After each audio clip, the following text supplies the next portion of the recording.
This story is about a guy who is now sitting chained to a chair and gagged in his mouth. An unknown man asks him if he wants to go back to square one, hinting that he wants to chop off his fingers. After the masked man has done his thing, he starts reading out the biography of the guy who is bleeding sitting on the chair. The young man's name is Kim Sojin. He is 20 years old, comes from a country called Korea, which is on Earth. The bio also stated that he loves to play games, hates desserts-flavored matches. Sojin sitting on a chair was clearly puzzled by all this, but no sooner had he said something than suddenly an axe came flying towards his face. The warden approached Sojin and asked him if he was deaf, saying that the young man needed a hearing aid. And since he needed one, the warden decided to give it to him.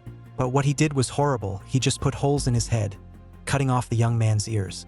I hope I never become hard of hearing, as I don't need hearing aids like that. Anyway, the warden was glad that the young man could hear him well now, and so he asked Sojin again, and his answer should only be yes.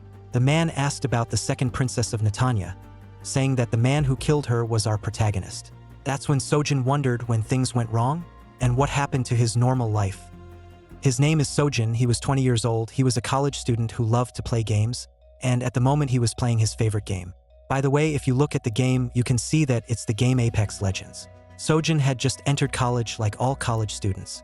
Leaving for college, his mom asked her son not to go to cyber cafe today. Sojin says okay, but we all know he's going there.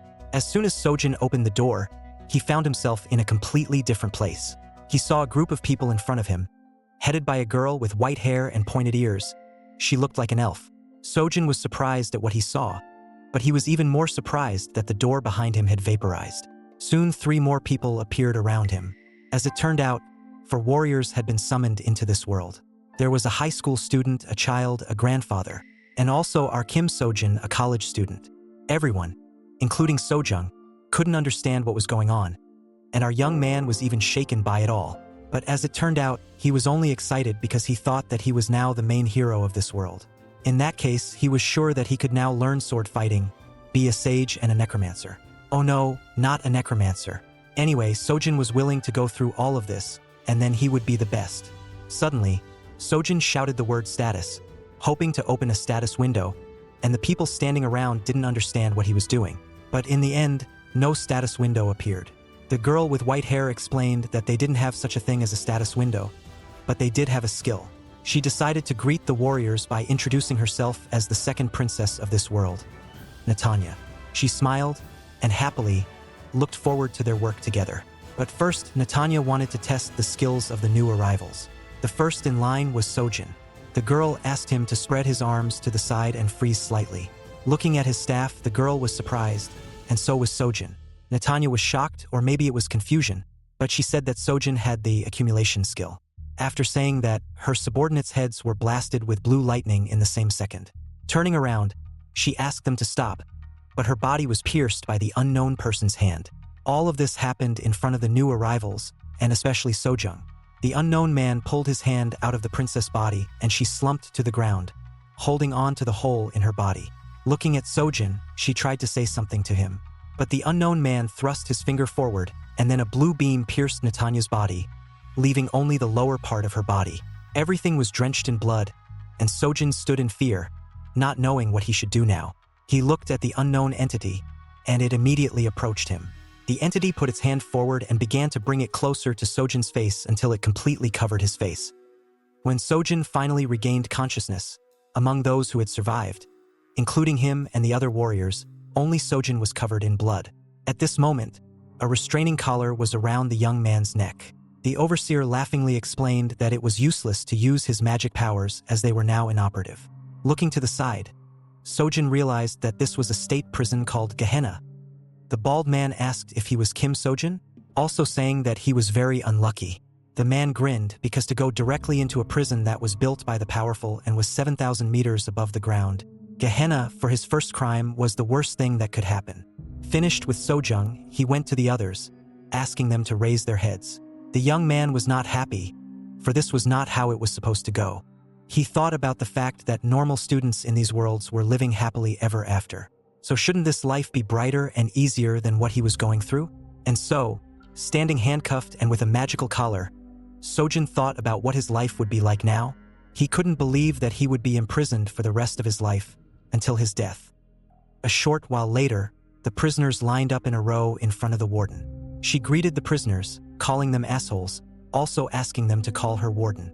As she looked at the prisoners, she bluntly stated that she felt like throwing up when she looked at them.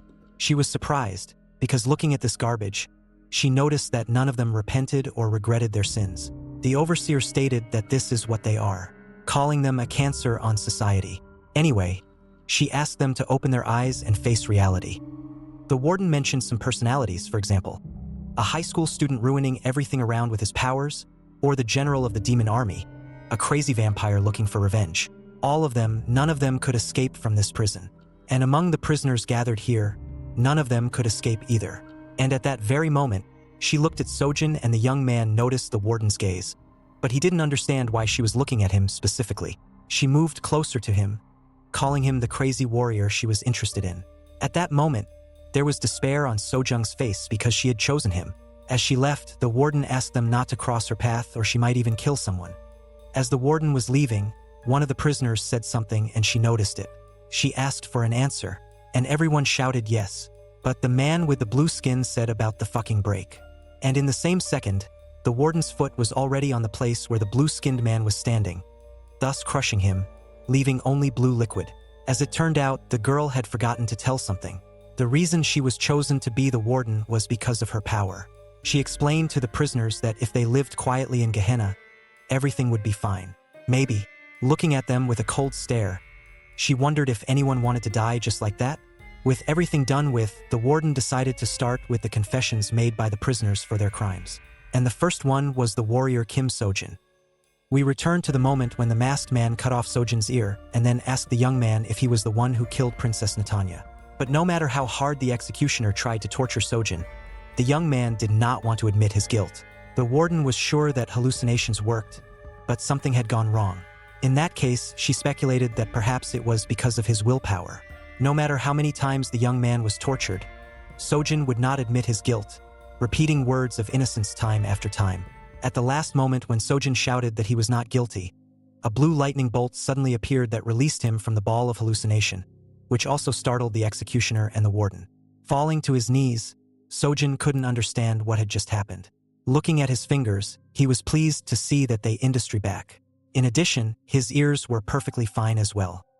The warden then explained that it was a skill called hallucination, which was what Sojin had been tortured with. But still, she couldn't believe that the young man had freed himself so easily. She assumed that Sojung had an unusual skill, and then asserted that Sojung had the ability to accumulate. In that case, the masked man thought that it wasn't just because of that ability. The masked man assumed that it was only because they had weakened the magic impairment, since they needed the hallucinations to affect his brain. At the time, Sojin couldn't believe that he was being tortured by hallucinations, and on top of that, they started doing it from day one. He called them crazy, asking if people didn't have rights in this world. The girl looked away at the same moment and began to tell the story that in the past, there was a race with two horns here. They all lived in a small village. It was an ordinary village with a population of 300 people. A very quiet village. But one day, a man came from the land. He was a warrior who had traveled through the world. The girl told of that day, 275 inhabitants died. That warrior's skill was called God Mode. It allowed him to use commands like cheats in games. But at one point, the girl just ripped off his limbs and left only his head. The girl asked Sojin if he knew what was the last thing that guy said. Exit. That's what that guy said. The girl expressed her belief that all Earthlings treat their world like a toy. Because of that, their world was now chaos. The girl thought that all Earthlings could kill people and treat it so easily. And when they raped them, they justified it by saying they just wanted to get closer. The warden asked Sojin if his heart was broken when he killed the second princess. But Sojin kept saying that he didn't kill her, and that the whole thing was nothing more than a false accusation. Sejun wondered what he would get out of killing her. That's why he doesn't understand why it happened to him. In that case, the girl decided to hit the young man since he didn't understand anything yet. She decided to explain something important to Sojung. The most important rule of Gehenna is that the accused admits his crime.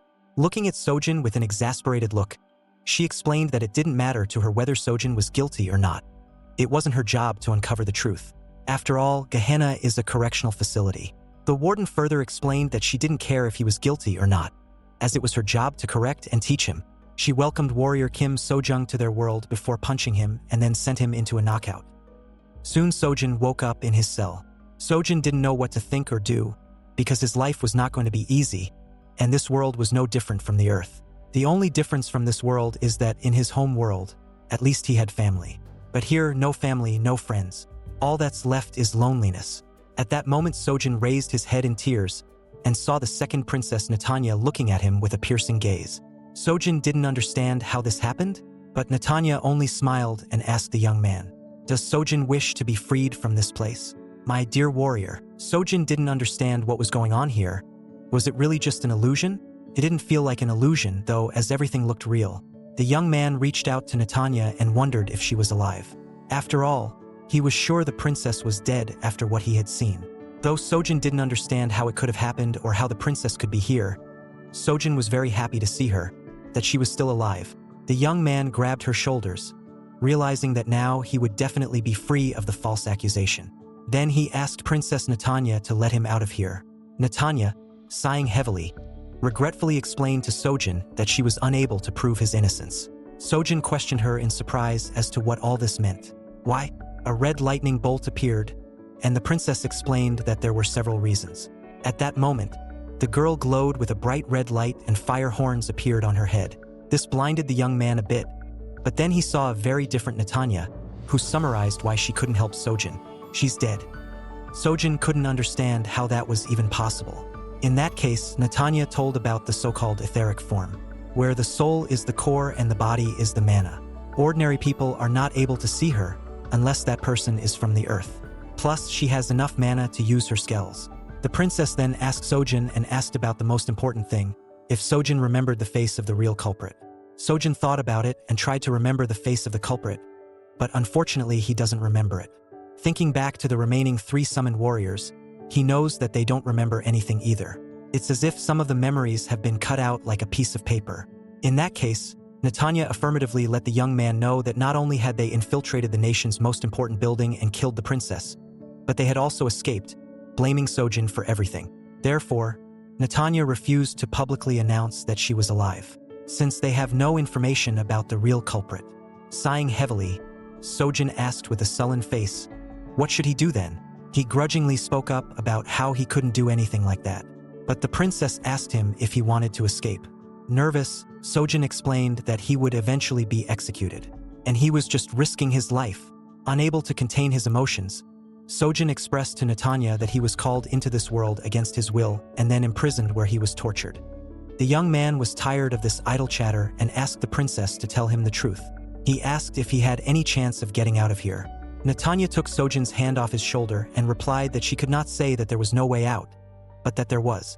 Sojun's world seemed to turn upside down at that moment, for he had hope of getting out of this place. But the princess only said that there was a way out of the prison at 7,000 meters, from which even a man with the ability to shrink could not get out. After a while, Sojun was sitting on the torture chair again, where the executioner asked the young man to repeat what he had just said. He removed the blindfold from his mouth so that he could speak. Soon, gnashing his teeth and with tears in his eyes, Sojun finally confessed to killing Princess Natanya and her court mages. At that moment, Sojun felt terrible, because after 2 days of endless torture by hallucinations, he had to confess to a murder he did not commit. The prison staff finally heard the confession from Sojun, and one of them can finally go back to his past job. The remaining masked man explained that the man behind him would tell them what Sojung had in store for him next. He introduced the girl, whose name was Amber. She was from the patrol team. Sojun asked what kind of patrol group. Amber greeted the young man, expressing her joy that she had met the one who killed the princess. She even laughed at him, for Sojun looks much stupider than she had heard. Soon she took off the young man's handcuffs, thinking he was uncomfortable with them, and it was clear from Sojun's look that he was relieved. She was glad to meet him, also expressing that Sojun was glad to meet her. The executioner asked Amber not to chat with the prisoner and to send him to his assigned location as soon as possible. Sojun looked down and saw that his hands were cuffed again, and then Amber simply grabbed the young man by his clothes and dragged him along.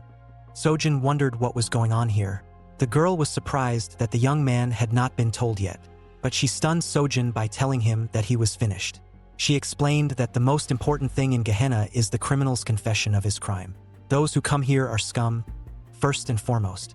so it's not clear why they would resist and force themselves to be tortured like that. Sojin asked, so if he had said yes right away, none of this would have happened?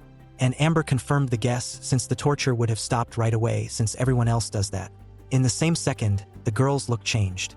She explained that once the perpetrator confessed, there was no taking back his words, and that scared Sojung somewhat, but Amber asked him to forget about it, since it wouldn't be good if the trash started falling out of the basket. Soon the girl asked to talk about something less depressing. She repeated the fact that she was Amber from the patrol group. She explained that the patrol group was made up of prison guard members with the highest combat skills, which were comparable to Chit's. She told Sojin that she was in charge of the section where he would be sitting, but she warned him that if Sojin became hysterical, she would kill him immediately. Soon they came to a door where armed guards stood. Stepping over the threshold of the door, Amber wanted to show him something scary, judging by Sojin's look. It was a place where there was a large cluster of capsules where people were placed. This was exactly what the execution in Gehenna was like.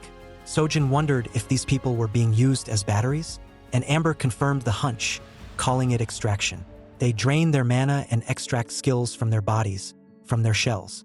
Humans are the most important resource here. The prisoners of Gehenna have special skills, that's reason enough to imprison them here.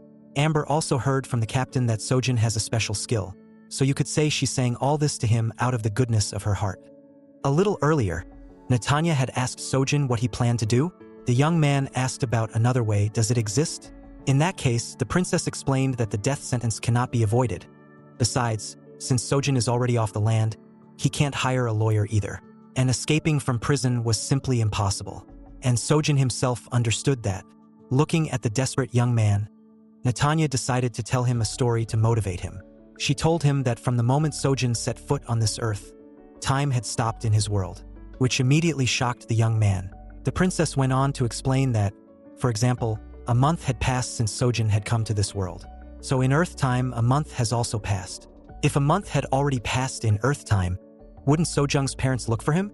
This news made the young man angry, so he grabbed Natanya and angrily told her that she was the one who had called him here. In that case, Natanya asked what was Sojin going to do? Just sit here and do nothing? And then asserted that the warrior already knew the answers. She gave him a choice, either surrender and rot in prison, or escape and return to Earth. She expressed confidence if Sojin decided to escape, she could help him do so. Sojin grits his teeth and lets the princess go and agrees to her help. But lastly he says that he doesn't trust her one bit, but if he can escape from this world, he doesn't care. And the princess was pleased with this wise decision. On the training ground, the man only gives Amber 75 points. But she was not happy, as the man with glasses was really thinking about killing her. And the man made no secret that he did, so he only gives her 75 points. Amber sighed heavily and plopped down on the ground and thanked her captain for mentoring her. The man repeated to the girl that he really liked her foresight skill, but explained that her body still couldn't keep up with her eyes. And Amber's only weakness is her ability to focus on only one target during battle. Amber spotted a teddy bear on the ground near her, and she just realized her weakness. In that case, the man explained to her, something that you need to know your strengths and weaknesses. Otherwise, who knows, this bear might turn into a sword in a real battle. Amber immediately got up from the ground, asking the captain if he liked bears, and then thought about getting him more toys. But the captain angrily declined such a gift. Soon Amber noticed an oddity, asking the captain why the warden was here. But the man himself did not realize it. He only knows that she was called by her superiors, and thought that he should have joined them today. Then the girl wondered if the fact that neither the captain nor the warden would be there meant that she would not be there. And the man confirmed the hunch, but it was somehow suspicious to him, since they are called in the moment the Sojin warrior surrenders, and how the inner workings of Gehenna become public knowledge. The man expressed his belief that a rat had infiltrated Gehenna. Sojin stood in some line and thought about how today was the day the escape plan was supposed to happen, but still he couldn't believe it. After all, looking around, Sojin noticed about 20 guards at the back entrance. Moreover, they were all armed, and not just with swords like Fantasy Worlds, but with real firearms, which the young man didn't expect to see here. In that case, Natanya explained that it was a standard rifle powered by a small magical engine. It fires 50 times a minute and so 19 times. The young man was surprised to see the princess next to him, who had appeared out of nowhere. He only wanted to ask her something, but she asked him to keep quiet. Even though no one but Sojin can see her, he should still be careful and listen only to the princess. She told the young man that in about half an hour the inspection will be over. There will be an ambush when they take Sojung to his cell. So she asked the young man to be ready. Soon he was already at the guard's side, who asked him to bend down to remove the device from his neck so they could check the strength of his skill as well as its purpose. The guard warned his comrades about Sojung. If he suddenly got close to the guards, he ordered them to kill Sojung immediately. After the force restraint device was done away with, Sojun was asked to walk forward. As he walked forward, the young man was visibly nervous, and then he saw the massive structure in front of him from which the prisoners were being led out. A bald man beckoned Sojun over to him, calling him by the code name 1317099. At this point Netanya appeared, explaining to the young man that they would now be testing his skill set to get the young man to work on something. The princess also inquired if Sojun had used his skill. She explained that you have to shout out the name of your skill to activate it. And afterward, imagine that you have another finger and flick it. After the instruction, she sent Sojun to check his skill, and in the meantime, she would wait for him here since there were sensors inside. Walking up the stairs, the young man thought about his skillet. An accumulation skill, when you think about it, Sojun didn't even know how to use it. Through the gramophone, he was ordered to stand in the center, saying that Sojun's skillet was the accumulation skill. And now the young man must use his power on the dummy in front of him. Sojun was surprised to see a dummy appear out of nowhere. Plus, he doesn't even know how strong his skill is. After putting his hand forward and saying the name of his skill, nothing happened. Therefore, he was ordered to stop idling and do things quickly. Sojun was displeased as these people can't realize that this is his first time. But now he realized that his skill wasn't for long distances, and it couldn't be activated by shouting. This time, Sojun came closer and once again put his hand forward in front of the mannequin, and later imagined that he had another finger. After that, the young man's hand began to sparkle with a blue color, and after a click, his skill finally activated. Sojun's eye was covered in blue color, and soon he saw something like an inventory like in various online RPG games. In addition, there was now a mannequin in his inventory. But what was even more surprising was that the inventory was seemingly endless. But unfortunately, the person who spoke into the gramophone was expecting Sojun to have some useless skill he hadn't even heard of. And from the looks of it, it's some ordinary skill that can only store things. Looking at his hand, Sojun knew for sure that it was a normal inventory like in most games or comics. In manhwa, heroes usually have some sort of super cool ability, but leaving out the details, there was something the young man cared about. When Sojun had first summoned him to this world, the princess had looked at his skill and smiled. Looking at Netanya, he was certainly embarrassed, but not disappointed. Still, he wondered, maybe no one had heard of the skillet before? Or maybe Sojun didn't know something. The young man was sure that there was something about this skillet that he had no idea about. Sojun ordered number A317099 to put the mannequin in place, and then they would finish testing his ability. But to his dismay, Sojun had no idea how he could choose something from the list, because it was not even possible to choose something here. The prison worker didn't understand what was wrong with this guy. Was this really his first time using his skill? And the cat girl confirmed his guess, saying that it was his first time. The worker turned around and looked at the girl, shocked at not understanding what she was doing here. And when he tried to pull out his weapon, the girl had already stabbed him several times, causing him to collapse to the ground in terrible pain. The redhead asked the girl to stop, but she only smiled and told him to do it, and afterward finished off the employee. This bloody scene was seen by the other workers as well, ordering her to be killed as soon as possible. But it seems the cat girl was enjoying it all, since she started licking blood like crazy. Sojun wondered to Netanya what the big deal was. After all, the young man thought that the plan would be executed after the test. Netanya herself did not understand what was going on, as she did not know the girl who had attacked the guards. And this was not part of the plan at all. And underneath all those explosions, the girl was happily running around the enclosure, clearly up to no good. 10 minutes later, one of the workers decided to snack on a delicious candy bar, much to the other workers' surprise, since he eats all the time. The redhead coughed and told his comrade that he had just been cut while playing. Noticing this, the green-eyed guy saw that his comrade also had a cold, saying that there must be some kind of epidemic right now. After a moment, the red-haired man felt much worse, as black liquid was flowing out of his mouth. His companion immediately decided to use some kind of phone in his ear to call for help. But he himself began to feel sick and also started coughing up black liquid. When both workers were almost out, someone from the body of the red-haired man ordered to go outside, and then appeared an unknown entity that was completely in white. It was unhappy that it had to be in that stinking guy's stomach, and then asked how Doffel was doing. Doffel voiced his contentment at the empty complaints, noting that Epiko was quite determined. While in the skill check building, Sojin is finally released and asked to move on, and quickly. Soon we notice the same girl who recently blew all the guards to smithereens. She looked down where one of the guards was casting a shadow. It was there that she saw an entity in white peeking out quietly from the guard's shadow. Smiling, she signaled that it was time to begin. Her plan was simple. One would just have to come in unnoticed and break through. She approached the guards saying that she really needed to use the restroom, asking them to let her go for a bit. But the guard thought this girl was rather suspicious, so before taking her to the restroom, he wanted to examine her first, which the girl didn't agree with at all. Because the girl started to refuse, the guard thought that the girl was up to something, so he ordered her to kneel down. This confused the girl a bit, making her dizzy. And unable to think of anything better to do, the girl yelled out that they had been exposed, so it was time to attack. The guard was puzzled, but in the same second, he and his colleagues were pierced by sharp shadowy spikes, as well as releasing the girl with ears from the handcuffs. And as soon as the girl decided to run, she was followed by one of the guards who was very fast, even if his comrades had just been killed in front of him. And he runs after her just to attack her. The girl smiled, for that was how one justified risking one's life. The man had already prepared to use his skill on the girl who was trying so hard to escape. Soon she noticed the collar that suppresses mana, but she didn't know how to get to it. But all her thoughts were interrupted by shots flying in her direction, which later made a big bang.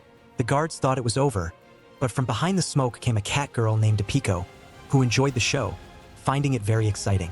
Soon they opened fire again with all their guns, but after a closer look they were surprised to see that the girl was unharmed. There was some sort of circular shield around the girl, and the girl was a step away from death if it wasn't for that restraining magical collar.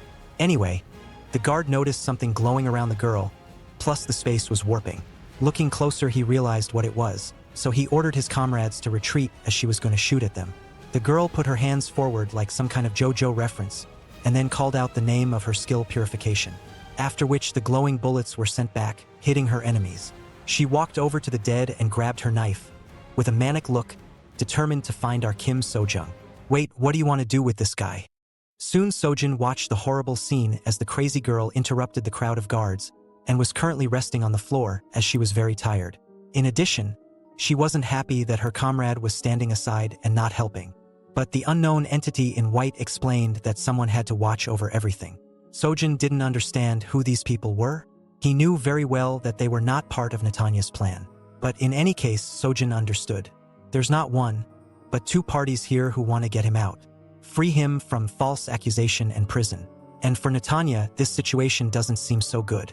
Epiko approached the young man and asked him not to be afraid and to come to her, because they came here to get him out. Plus, she expressed that she doesn't bite. Oh, I really wouldn't want her to bite me. That girl is just crazy. In that case, Natanya gave the okay to go after them. Epiko was pleased, but asked her not to worry in her presence.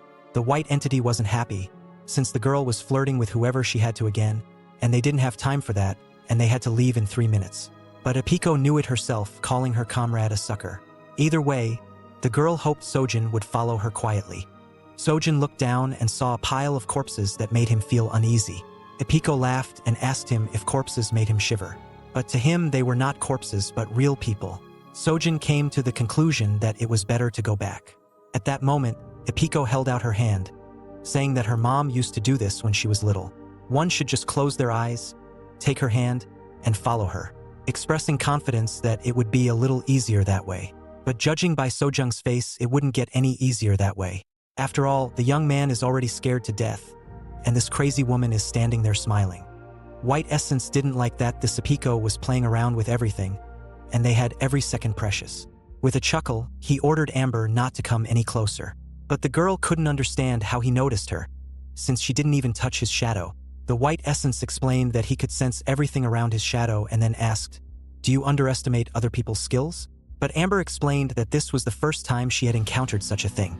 The man in white tried to throw a punch at Amber, but to the girl his movements seemed very clear.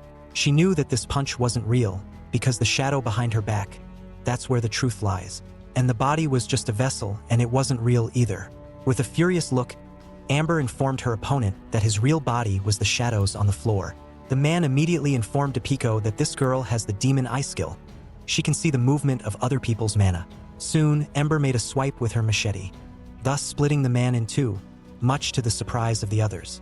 Laughing, the girl expressed her confidence that she would only have to deal with one intruder. When Amber was done with the man who was controlling the shadows, she decided to continue her fight with the others. Sojin remembered that he had seen this girl a little while ago, and she seemed to be a strange but dangerous opponent. Amber was sure that, judging from the information, this was the work of a traitor within Gehenna, but she didn't see how that was possible. In any case, she wondered, who was this intruder? And looking at the princess's soul, she assumed it was something else. She assumed that there are several groups that are trying to rescue Kim Sojung, but she didn't understand the reason why.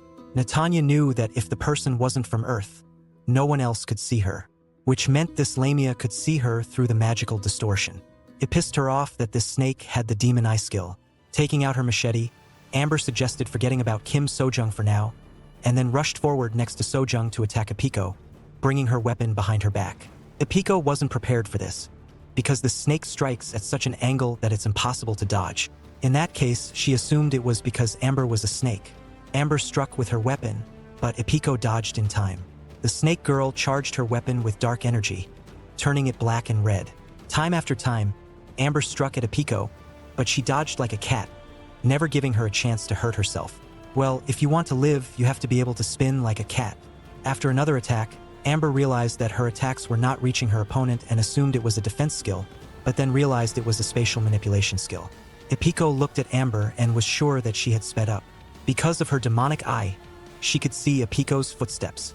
The moment the shards flew in different directions, Sojin activated his skill, which surprised him a lot, as the shards that flew towards him were thrown back. Looking at them, he couldn't realize how fast they were. After all, humans aren't capable of such things. Natanya was also shocked by this fight, suggesting that it was like a warrior's handbook, where you could familiarize yourself with skills and magic. She expressed her belief that a warrior should do this as well. She thought it could be called pre-training. The fierce battle between Amber and Ipiko continued, each of them using their skills. Ipiko knew she had to finish as soon as possible, preferably in 2 minutes before Gehenna's reinforcements arrived. The cat girl asked Amber, did she have no mana left?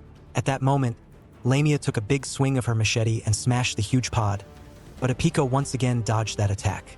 The fight continued and Amber noticed the cat using her skill. She begins to attract shards and then manipulates them, thus launching them at her opponent. But like Ipiko, Amber's defense was excellent, keeping herself from getting hurt. Ipiko assumed that the ponytail could see everything, which pissed her off. Amber finally realized that her opponent's skill was space distortion. As she ran away again, Ipiko noticed that the snake was spending mana like crazy. But still, if you spent that much mana, you could die. But Ipiko thought that the snake was using mana very efficiently and had a lot of power. Amber once again enhanced her weapon, making it visually larger and more deadly, which of course Ipiko didn't like, because if that thing hit her, it would be the end of her. Amber made a cut that split the room in two, which really freaked Sojung out. He couldn't understand what the monstrous and abnormal strokes were. The young man remembered Natanya's words well. While Ember from the mobile team was performing a series, Ipiko would use magic and skills to a minimum.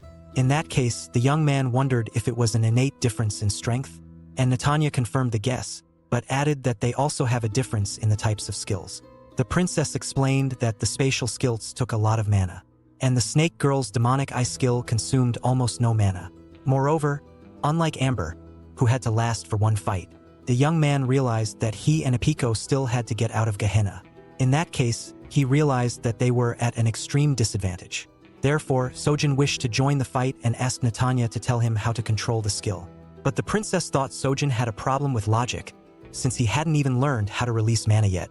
Sojin objected since he has the storage skill, but he knows very well that it's not just an inventory. Natanya figured that, at the end of this battle, he would either run away or bury himself. Looking at the pile of corpses on the ground, the princess asked if Sejun wanted to get his hands dirty. Sojin argued that he didn't want to, but since he was already in the center of events, he had no other choice. And that even surprised Natanya. The princess explained that the detection skills, and especially the demon eye, only allow you to see mana for the rest of your life. Everything in this world, even objects, contains some mana in them, and the wielders of the demon eye can see it.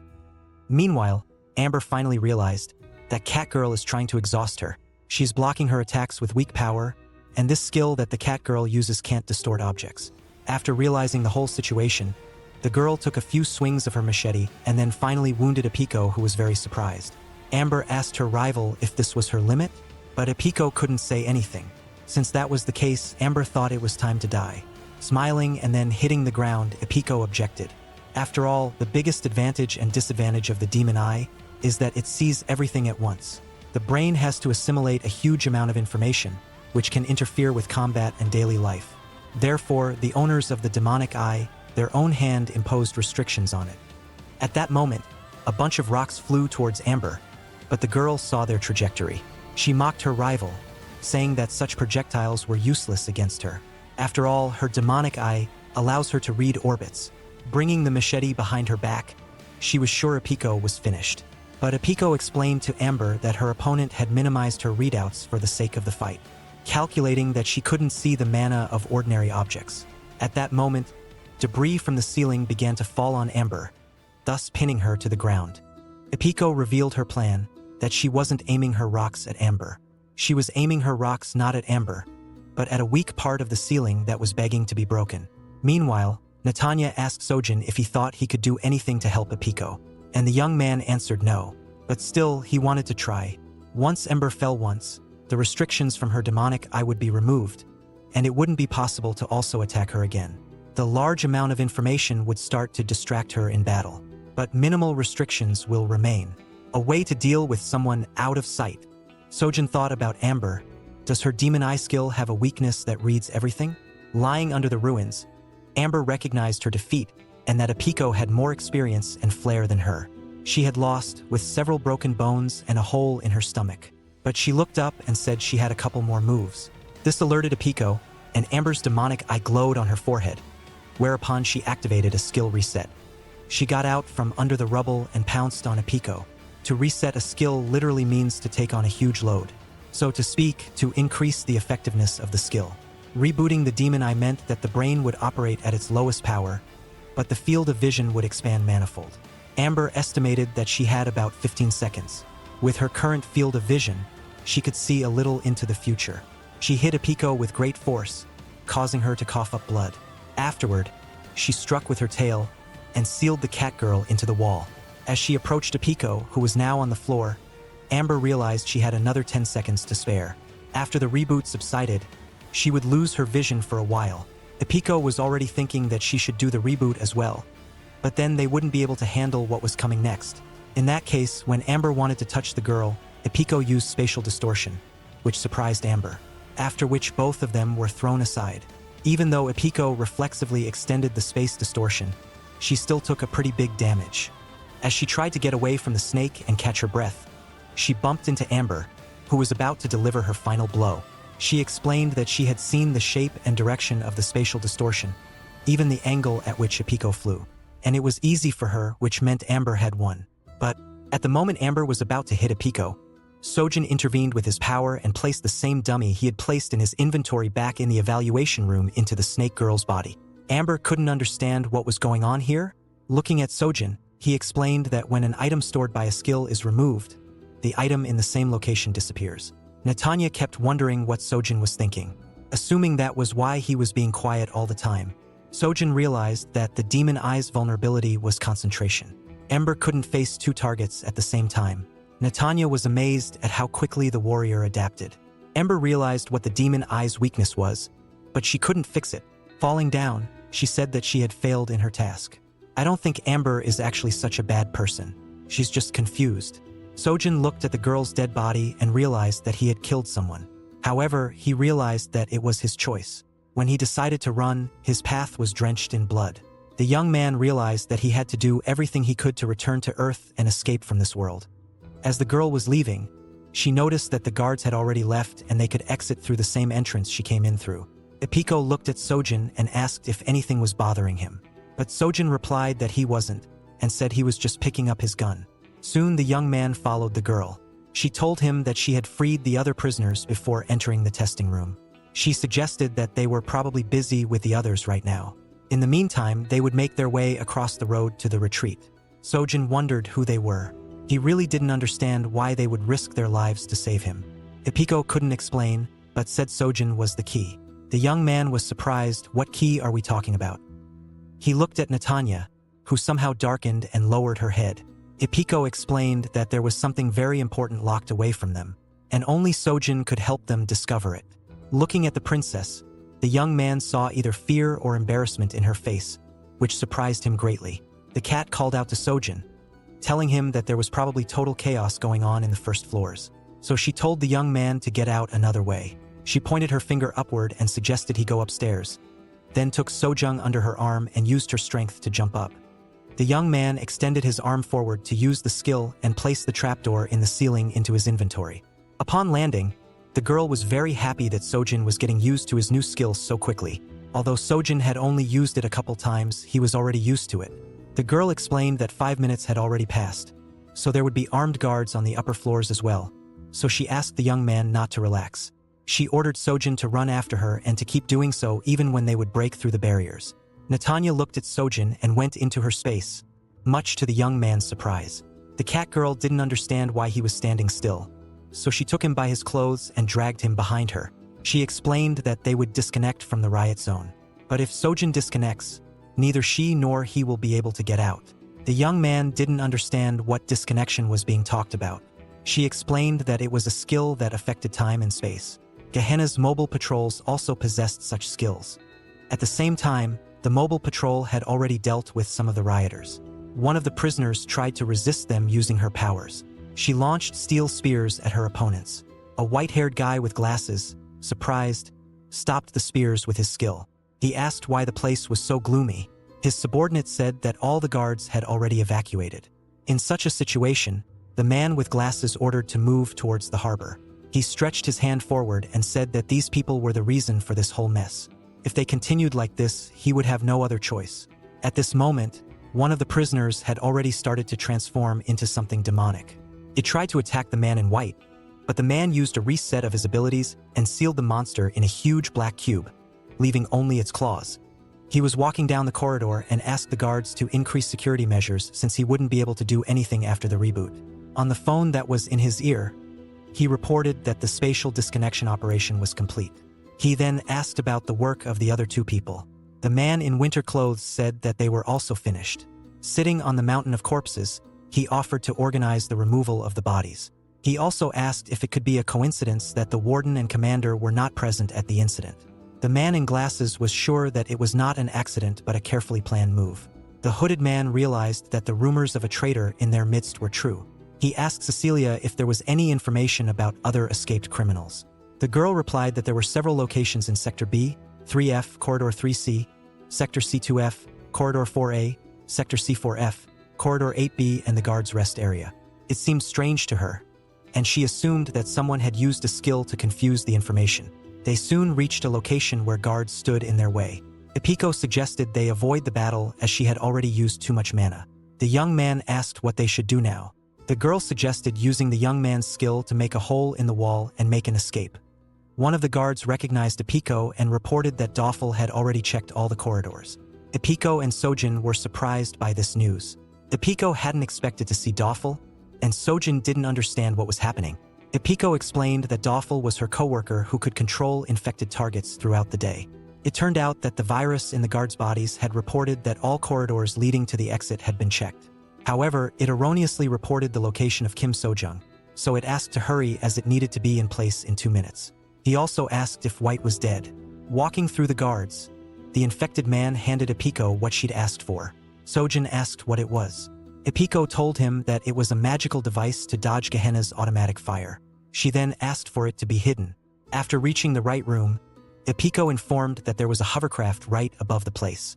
Because of the sheer size of Gehenna and its location in airspace, for support, every building has such a vessel on the topmost floor. She was sure it was the only way out of Gehenna. Besides, naturally, other prisoners can't get in here. Sojin was full of hope that they would finally get out of here, get out of this damn prison. But still the young man did not understand what would happen to Netanya. Why had she left so suddenly? But the musings were interrupted by the hooded man, realizing that they were controlling the minds of the guards. Like a virus, it spreads and activates after a while. That's why reliable information was so hard to get. The man said he would destroy them with a miniature missile. He would also suggest to the warden that she put up a magical mental barrier device. Ipiko called out to Sojin, but the hooded man had already attacked the young man, aiming for his head. But Sojin blocked that attack, or to be more precise, he placed that small missile in his inventory. This surprised the man, assuming that Sojin was the one with the storage skill. He was surprised that the young man was even able to store the projectile flying at him. Sojin looked at his face and noticed a drop of sweat that had frozen. The man confirmed the young man's words. He could freeze and kill anyone in his path. A little earlier, a man with the ice ability had approached an executioner named Caleb. He introduced himself as Isaac from the second floor. Caleb was surprised to see the man who was in charge of the lower floors, so he asked Isaac to continue. Isaac heard that Caleb had tortured Kim Sojung, and the executioner confirmed the hunch. The frosty man explained that he had read the report on Kim Sojung and thought there was something strange about it. After all, he had killed Princess Natanya and the palace technicians in the blink of an eye, and it was very strange that no one remembered that moment. Moreover, according to Kim Sojung's claims, there was someone else there. In such a case, Caleb explained that there was strong evidence that Kim Sejun was the culprit, namely the mana traces. The executioner held his finger up and purple energy came out of it. He explained that mana is like an indelible fingerprint. Its color and wavelength are different for everyone. The mana trace in the goddess hourglass matched Kim Sojung's. So Caleb was convinced that Sejun was just a crazy killer talking nonsense. If that wasn't the case, he wouldn't have been assigned here. Isaac understood and thought Sejun was just a common killer. At this moment, Isaac tried to attack Sojin again, but the young man once again repelled the scumbag's attack. As the dart fell to the ground, it began to release a chill that made Sojin feel sick. Ipiko immediately ran up to him, wondering if the young man was all right. Barely touching the boy, she was shocked, for Sojin was as cold as ice. Half of his face had already started to freeze, and blood was flowing from his eye, causing Sojin terrible pain.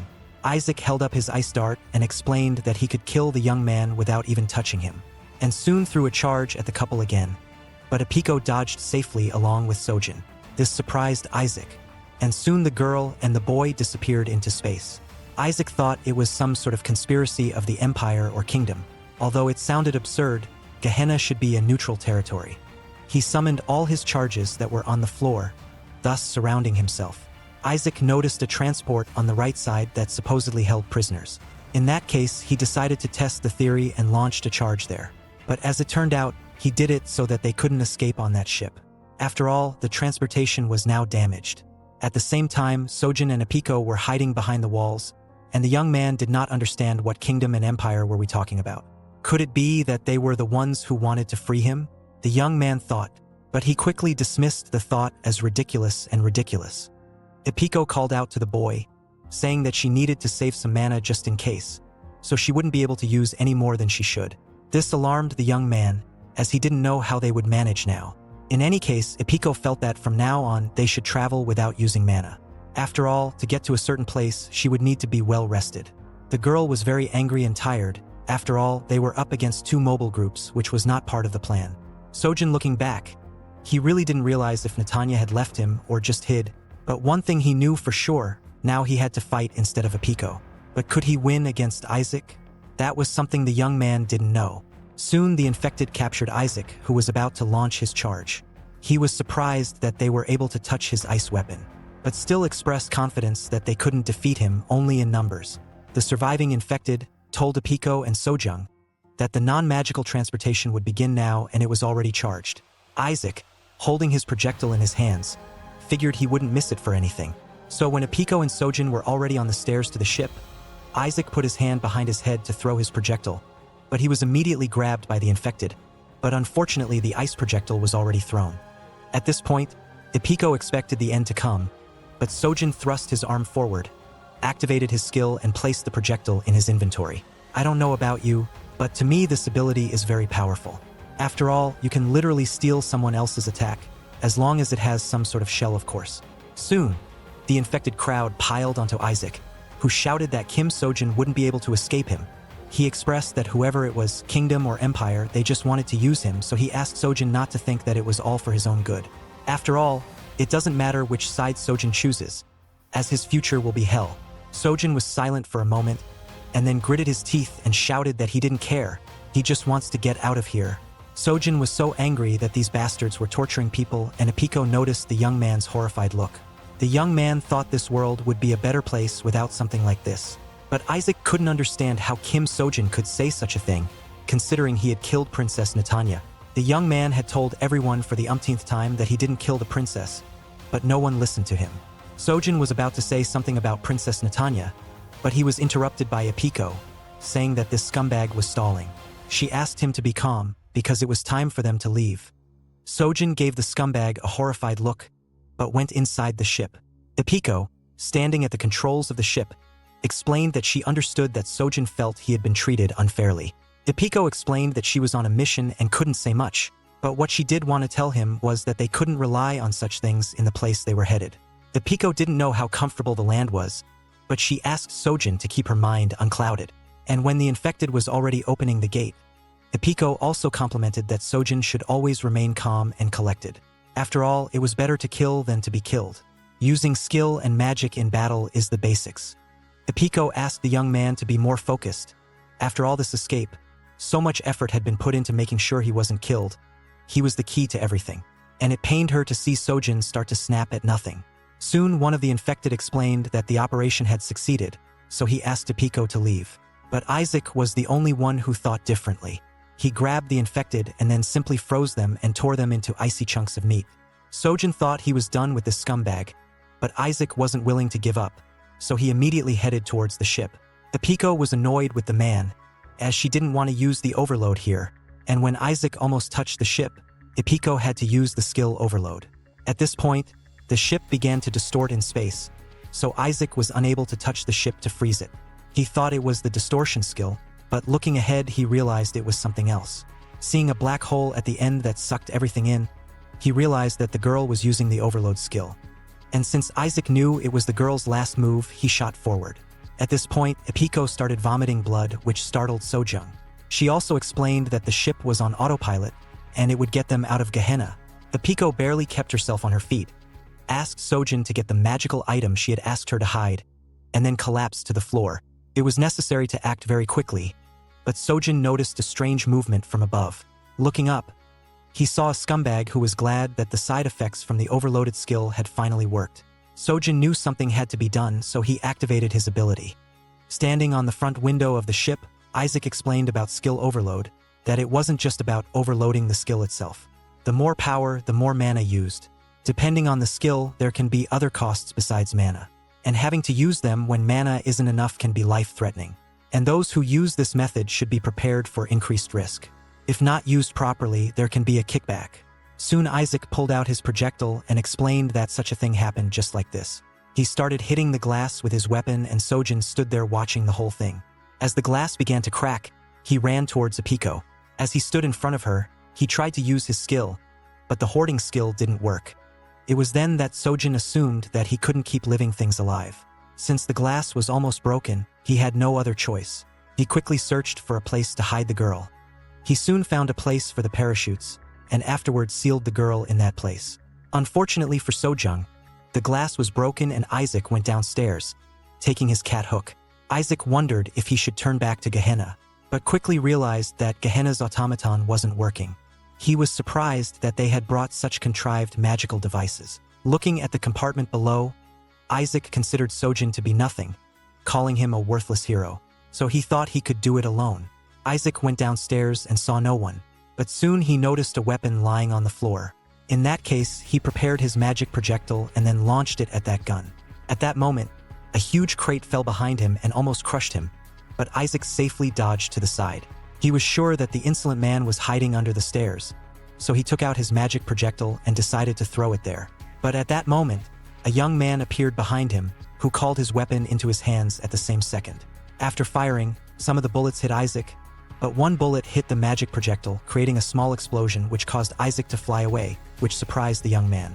Isaac thought about the fact that even when Sojin shot so close, he only hit him twice, although he had thought Sojin was quite accurate before. He turned to the young man, saying that he had underestimated him, since before the scumbag had thought Sojin was a petty asshole who could just hide and take things out. Isaac reflected on the fact that Kim Sojung was fighting better than he expected, considering that he was being made a fool of. Soon Sojin hid behind a pillar and started shooting at Isaac, but the scumbag covered himself with chip boxes. Yeah, because chip boxes are the most armor-piercing boxes in the whole world. Anyway, in an attempt to do damage to Isaac, he used his hook to get to dodge, and then kicked the door and moved into another room. At this point, Sojin couldn't understand why shooting was so difficult. Isaac asked the young man to throw away his gun and walk in on him. Well yes, so you can kill him? Am I reading that right, Mr. Scrawny Head? As it turned out, he found a Pico, who was unconscious. Isaac asked the young man to stop and asked if they could talk. After all, if not, he might kill her. He also explained to Sojung that he had guessed where his comrade was hiding. After all, there was nowhere to hide in a couple seconds in such a small place except here. Isaac ordered Sojin to cast his gun away from the engine room and come closer, but warned him if Sojin jerked the wrong way, he would kill the girl instantly. Sojin thought it was funny. He wanted to say something about a Pico, but Isaac interrupted him, asking if she was the only one who knew the whole plan.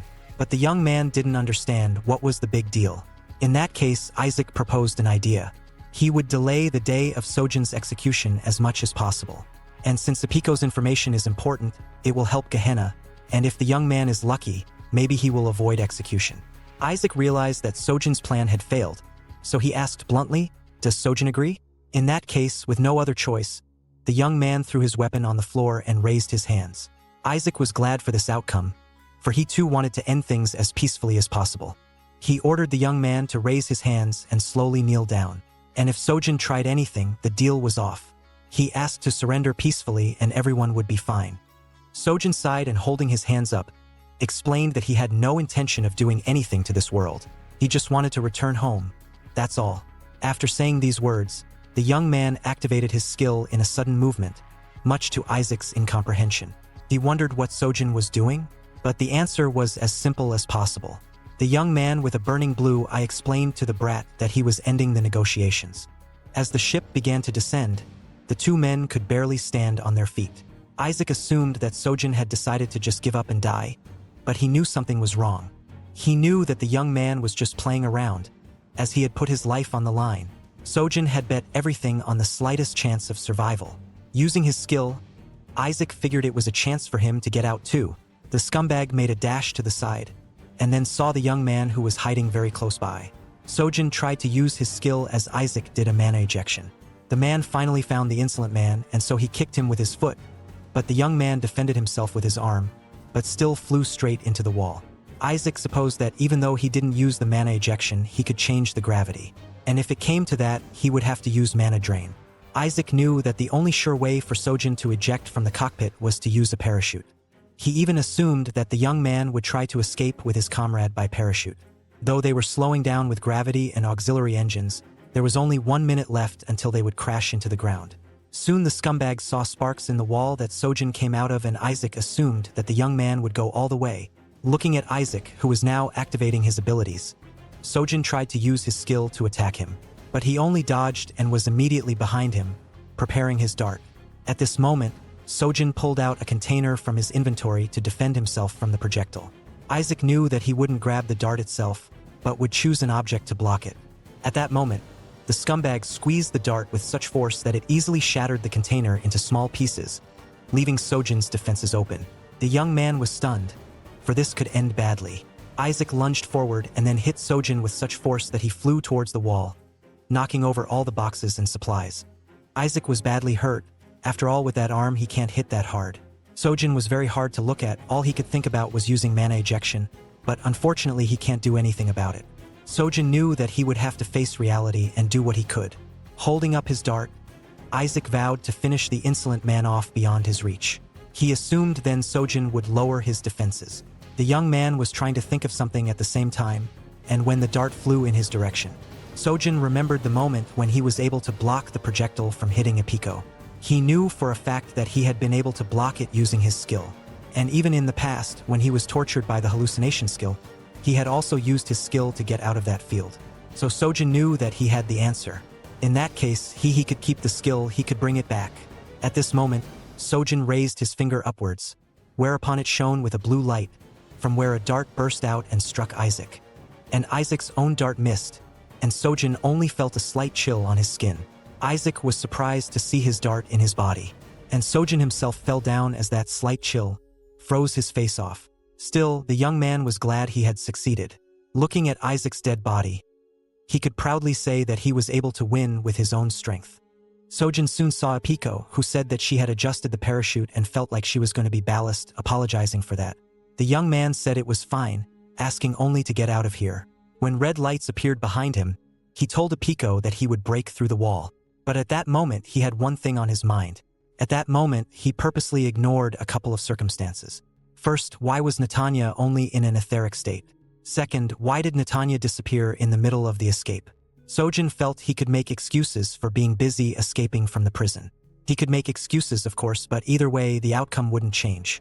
At that moment, a stranger appeared and used his skill to attack Apiko, making a hole in her.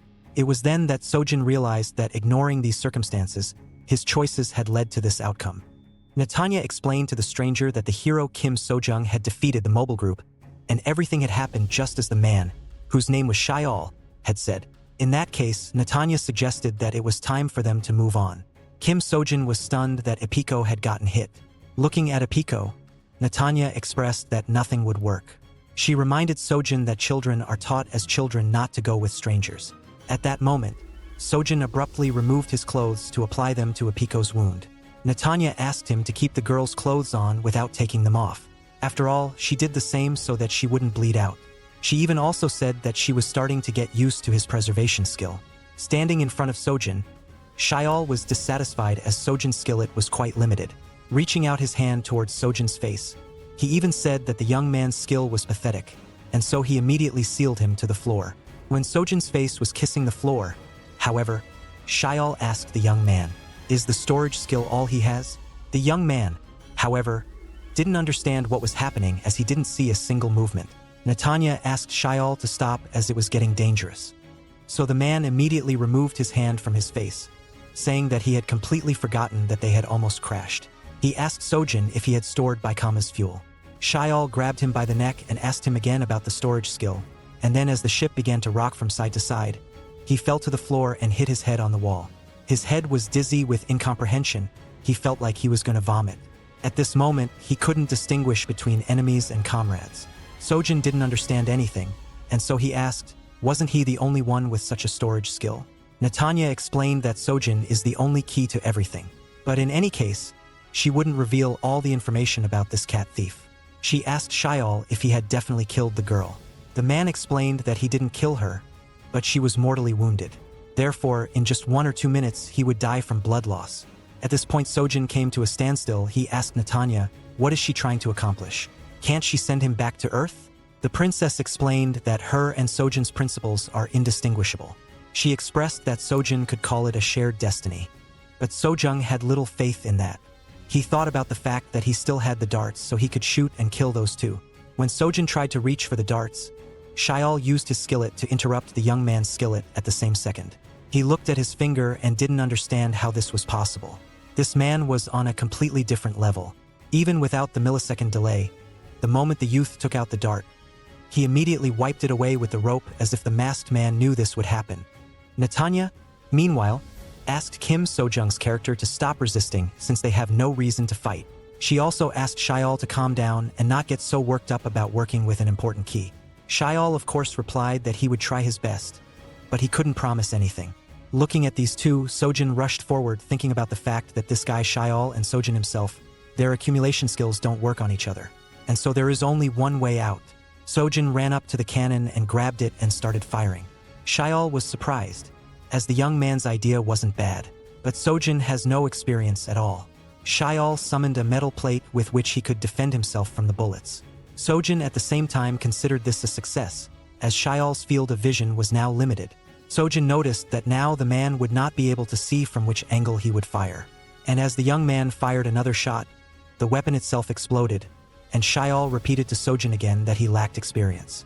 Because the engine on the mana cannon exploded, the shards bounced into Sojin's body, causing him terrible pain. In any case, Shiol assumed that Sojin had noticed that he had more than just one skill. Sitting on the floor, the bloodied Sojin realized that this man was not from Gehenna. Since he could see Netanya, he was also from Earth. The difference in their skills was simply insurmountable. Sojin thought this man was a hero like him, but then he wondered, how many years had he been flying in those clouds? Netanya explained that Shiola's skill was a copying skill, and he had already copied the accumulation skill. However, because the accumulation skill is special, there are some copying limitations. Therefore, they need the original. Bending down, the princess repeated to Sojin once again that their goals were the same. At that moment, Sojin realized that he was experiencing the feeling of déjà vu again. The fear, the helplessness were familiar to him.